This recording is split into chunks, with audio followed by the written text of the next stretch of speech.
Special thanks to the K Family Foundation, lead underwriters for MOSAIC.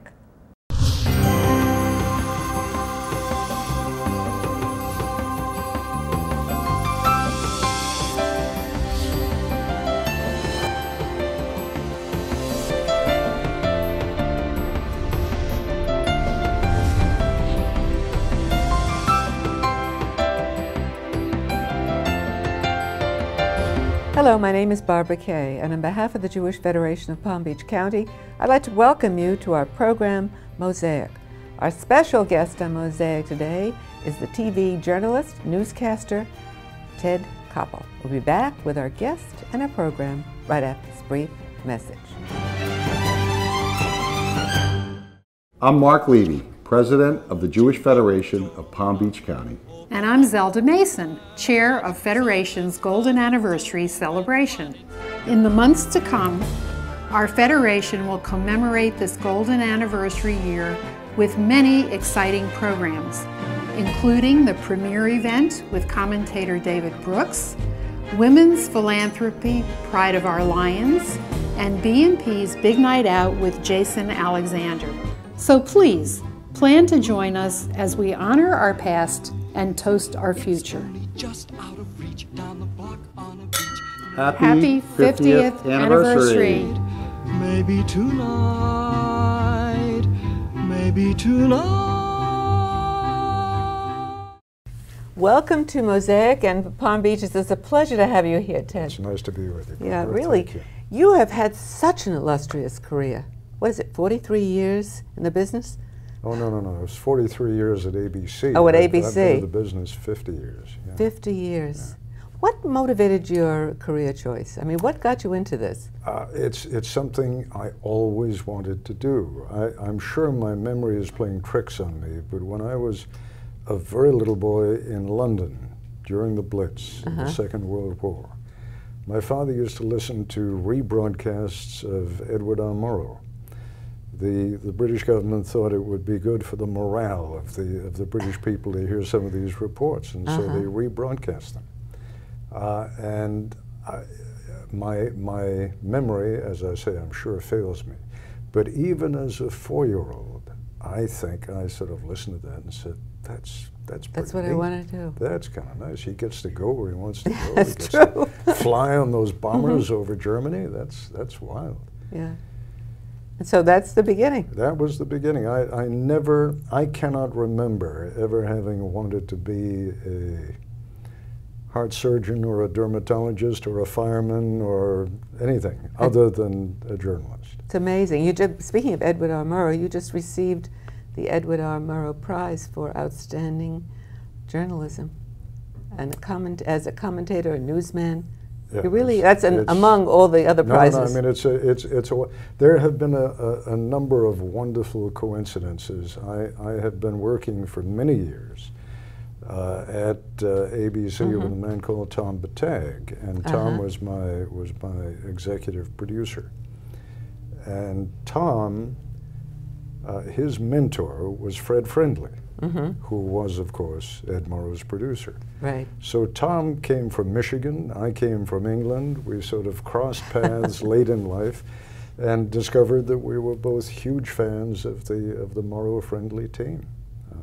It's amazing. And then we started working together. Yeah. Isn't he have something to do with Brian Williams' Rock Center?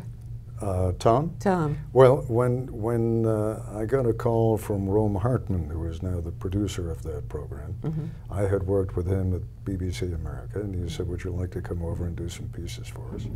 And I said, sure. I've got this old producer who's at CNN right now, and I think he might enjoy it too. And so I called Tom and said, you want to go over there? So he's over there now too. Wow, that's amazing. What do you think, just getting on that note, what do you think your job as correspondent, as a special correspondent, is going to be for Brian Williams? Well, the nice thing is it's more or less whatever I think or they think would be fun. I'll call up Rome and say, what do you think about this? And oh, in other words, you generate the ideas. I generate the ideas, or he will generate an idea. I mean, they just called me the other day with an idea and said, how would you feel about doing such and such? And I said, let me mull it over. And the nice thing is, I don't, you know, I'm not an employee, so I don't have to do it. Right. I'm committed to doing 3 or 4 pieces a year for them. I'll probably end up doing a couple more. But it's just right. Yeah. It's a Goldilocks job. Well, that's okay. That's not a bad thing. You've earned it. What do you think is, in general, the responsibility of a journalist? Well, it's unfashionable to say so these days, but I think it is to tell the American public what it needs to know. And I'm afraid that what's happened to journalism over the last 10, 15 years or so, particularly television journalism, is that it's deteriorated into a business where we tell the public what it wants to know. So that if you want to hear a conservative right-wing point of view, you tune in Fox. If you want to hear a liberal left-wing point of view, you tune in MSNBC. And in between, you have the CNNs of this world who are trying to give something that they think will appeal to the widest possible audience. Well, frankly, I think appealing to an audience is the last thing we ought to be doing. We ought to be telling them, here's why you need to worry about the debt crisis in Greece or in Italy or in Ireland. Here's why you need to be concerned about what's going on in Egypt today. Here's why you need to worry about the fact that we have several thousand diplomats left in Iraq and really nobody to watch out for them anymore, and they are extremely vulnerable. And these are stories that you know, by and large, the assumption of most of the people running television today is, you know, the American public doesn't want to see that. So we give them what they want to see. We give them these ludicrous debates that have been going on, you know, for Lord knows how long. I don't know how many there have been. What, 16, 18 Republican debates so far? And frankly, Lincoln Douglas would look like a couple of pygmies in those debates. You're right. It is a format which is designed to reduce people in stature. They all look like idiots up there, and there's no way they can avoid it. So, you know, there are a lot of things that I would change if I were you know, the head of a network right now. And I'm happy to say that the reason that Rock Center was started is because there was a feeling at NBC that they wanted to do, you know, some serious magazine pieces, and I'm delighted. You know, it's interesting because you really don't know where to go as a viewer. There are different philosophies, as you said, that each of the channels have. One is conservative, one is more liberal, et cetera, et cetera. Where do you, what do? Do you absorb all of the different points of view and issues, and then you have to come up with your own? Or do you have to look? Well, I mean, you've always had to do that, Barbara. That's not, I don't think there's anything essentially wrong with that. But all of this came about as a consequence of the economics of television. You know, when I was a young journalist growing up, and when I first joined ABC, you only had 3 outlets, ABC, NBC, and CBS. That was it. Right. It wasn't until 1979, 1980 that CNN came along, and then the explosion of other outlets. And the size of the overall television pie remained roughly the same, 100 million homes.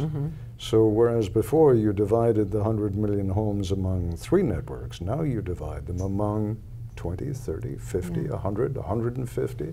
And each of them then has to strive more and more to appeal to a particular slice of that audience. They can't get the whole audience anymore. You know, Ted, last year, I think it was in the Washington Post, there was an article about cable TV and how you compared it to the fraudster, Bernie Madoff. Now, what a shocking thing to do. Shocking thing to do. Terrible. That's not shocking for you. No, you say it as it is. Now, why did you compare cable to as a fraudulent medium? Well, I don't remember the exact quote, and I don't remember the exact context. But you know, what troubles me is that, and it's not just cable. I think to a large extent it's the broadcast networks also. For reasons of business, for reasons of the economy, there has been a tendency to cut back on the most expensive kinds of coverage. And that, the most expensive of all, is foreign coverage. Right. Now, ironically, the cable networks do a little better at that than the broadcast networks do. I remember many years ago, my old friend Peter Jennings called me up one day and said, you know, the bean counters have been calling me, and they want to know how many times World News Tonight used the Moscow Bureau last year. I said, yeah, I got the same kind of call on Nightline. And clearly what they were doing is adding up the number of pieces, dividing those into the annual cost of running the Bureau. Let's say 40 pieces, $2 million, $50,000 a piece. $50,000 a piece, that's too expensive. Close the Moscow Bureau. And they did. That's not serving the public interest. It's not serving the public necessity. It's not serving the public convenience. Those are three words that are in the FCC code. Actually, broadcasters are supposed to do that. But the FCC is just a toothless tiger these days. Really? And sure. When's the last time you heard of a station being closed down, or a licensee losing a license, or having a license suspended? You know, it's true. You're right. I never. Yeah, they do nothing. Huh. So, Well, go ahead, FCC. So who's validating the truth of what we hear? What do you mean? I mean, if we get a news piece, how do we know it's true? Well, I think there still are some standards, but by and large, if you really want to know what's going on in the world at large, you have to read the New York Times, you have to read the Wall Street Journal, you listen to NPR.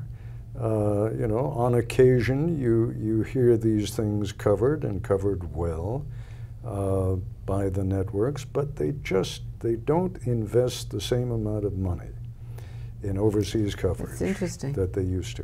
Huh. It's funny. I would have thought it would be the reverse. You know, when you have news that has to be 24/7, to fill up the time slots, it must be extraordinary. Yeah, well, what they do is they put a bunch of talking heads in there. You know, for the most part, if you watch, I mean, watch CNN, watch MSNBC, watch Fox, it's all essentially the same in terms of the news coverage that you get.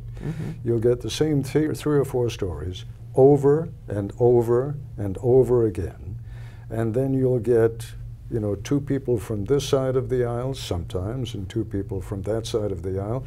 Sometimes they don't even bother with the appearance of even-handedness. They just spend hour after hour after hour chewing over issues of transcendent unimportance.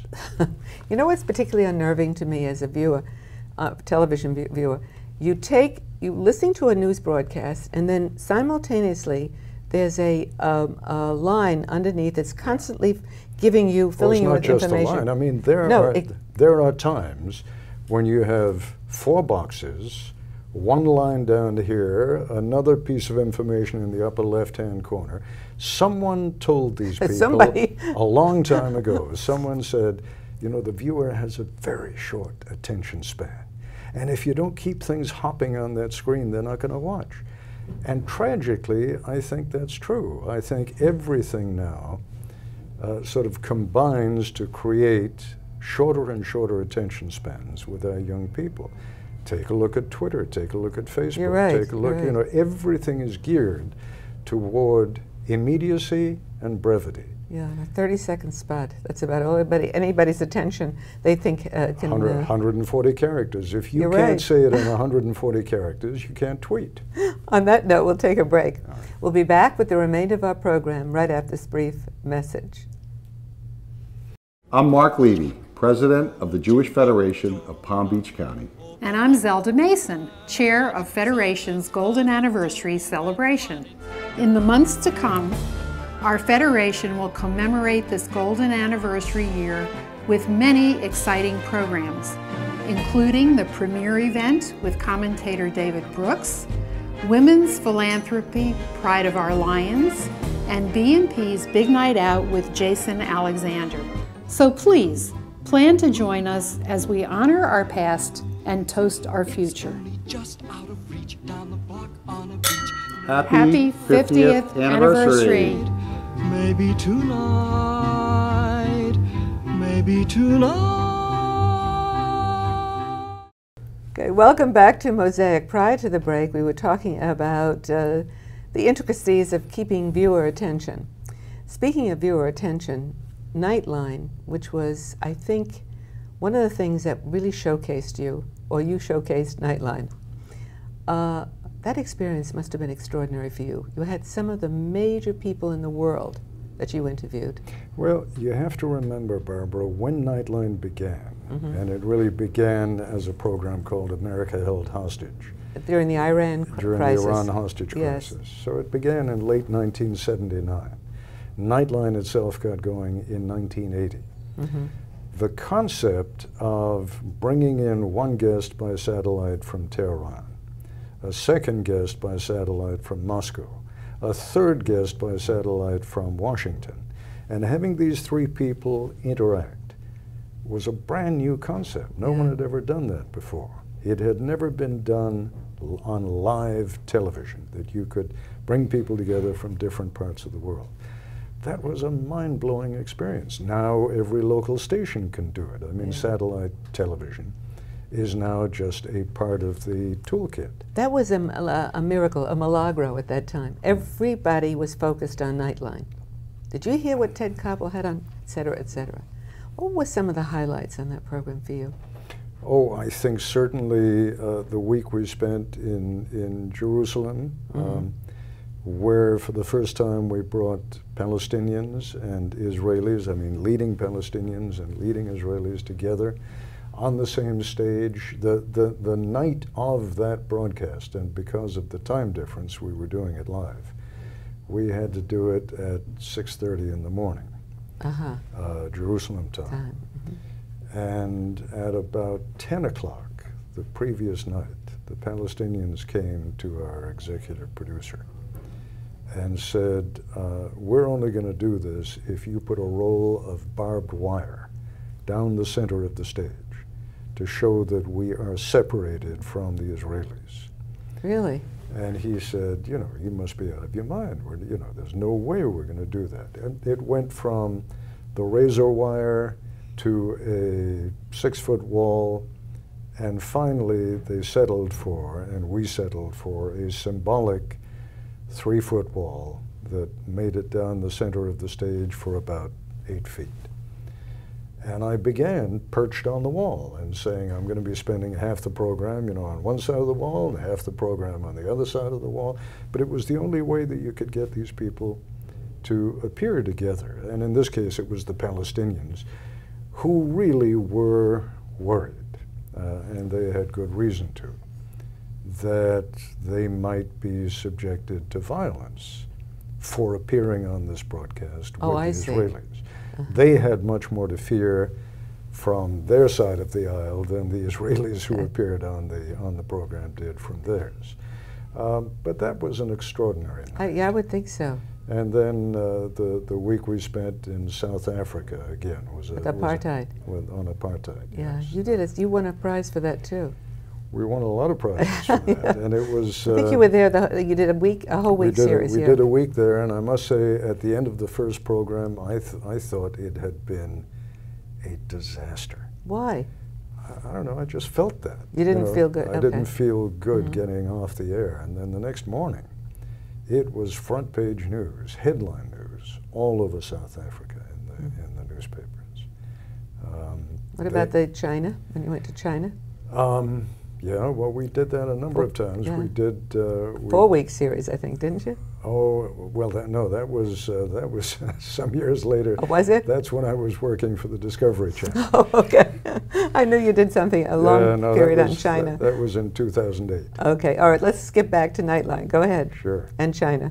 No. I mean, we went over after the killings at Tiananmen. Okay. And I tried to get a visa to get into China, went to Hong Kong, and they knew who I was in Hong Kong and denied me the visa, so my producer and I hopped on a plane, flew to Bangkok, walked into the Chinese embassy and said we wanted to go to Beijing. And they said, well, what are you? And I said, I was a soccer coach. And my producer said he was a tennis coach. And we professed to be very worried about the violence in Beijing. And they said, no, no, no, nothing to worry about. Stamped the passport and off we went. Really? Yeah.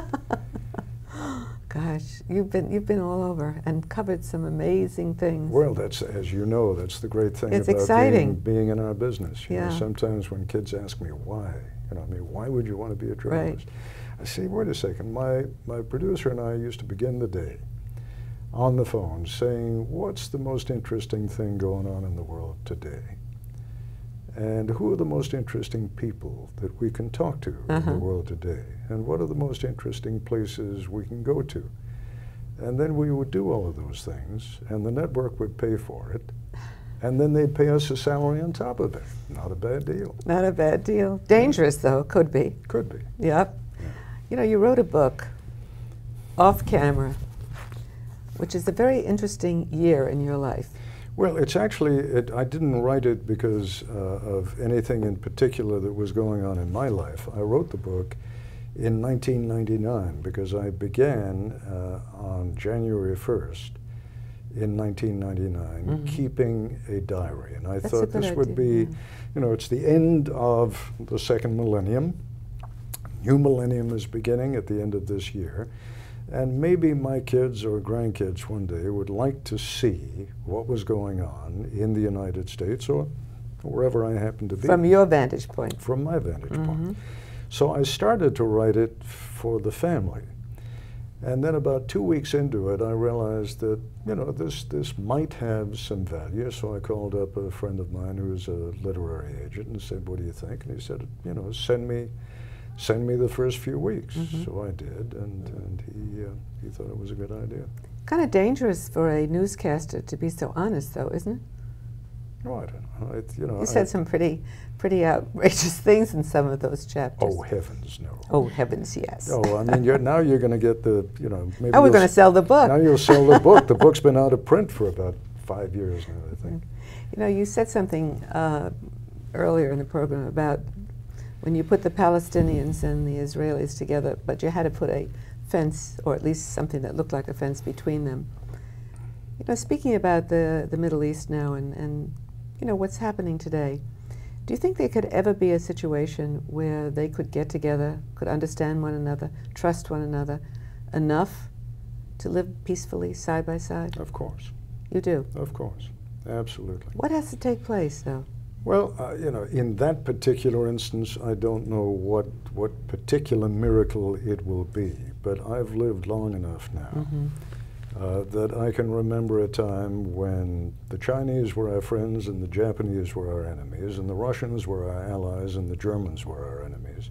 When there was no state of Israel, when Africa was just a collection of colonies run by European states. And here we are 50, 60 years later, and we and the Japanese are close allies, and we and the Chinese have sort of a tense but very workable relationship. And we in Russia, the Soviet Union no longer exists. We in Russia have a fairly tense situation. Iran, 30 years ago, right? The Shah. I was in Tehran with Jimmy Carter, New Year's Eve, 1978, when he toasted the Shah and said, Iran is an island of stability in a sea of trouble. That was about 6 months before the Shah was kicked out. Right?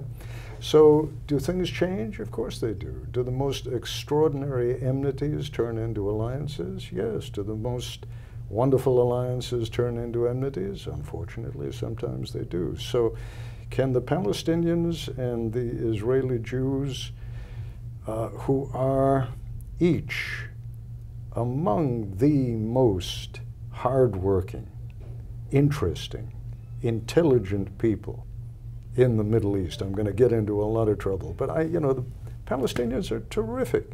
The Israelis are terrific. They have so much in common. They really do. Can they get over all these years of bloodshed? Of course they can.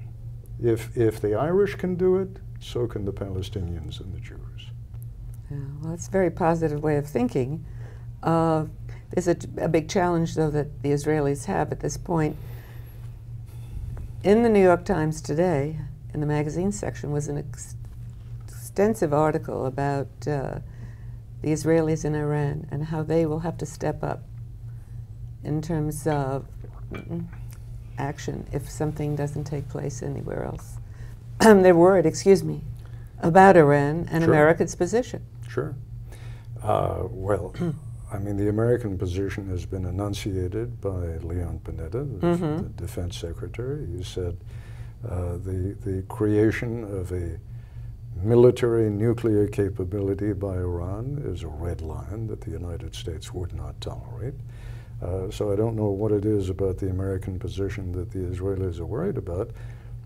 Neither do I necessarily feel that military action, either by the Israelis or the Americans, would be a particularly smart idea. I'm not altogether convinced that either we or the Israelis have the capacity at this point of totally destroying Iran's nuclear capability. I think they've already moved some of their technology into bunkers that are so deep beneath mountain ranges So they couldn't be reached. that they probably could not be reached. And furthermore, the world's economy is in deep trouble already. A war with Iran, no matter what it would do to Iran, and I have no doubt that the Israelis on their own, but certainly with American help, could inflict enormous damage and enormous pain on Iran. But if anyone thinks that would be without tremendous impact on oil, natural gas, and the price of energy throughout the world, then they haven't been reading their history books. You know, we get something like 20% of all our oil and natural gas out of the Persian Gulf. Oh, yes. So? So I don't think that war is necessarily the answer. I hope you're right. I really do. I hope you're right, because Israel's in a terribly vulnerable position. The United States is the only ally it really has at this point. And hopefully they work harmoniously together on a good decision, at least one that saves the world from any kind of disaster. Oh, I sincerely hope so. Oh my gosh, so do I. It's a pleasure. Well, thank you. Really, I enjoyed so much That's listening it? to you. That's it. That's the lousy 24 minutes that we had together? That's all it is. Thank you. For being with us, and thank you for being with us as well. Be with us again next week and have another look into the Jewish world. Goodbye from Mosaic.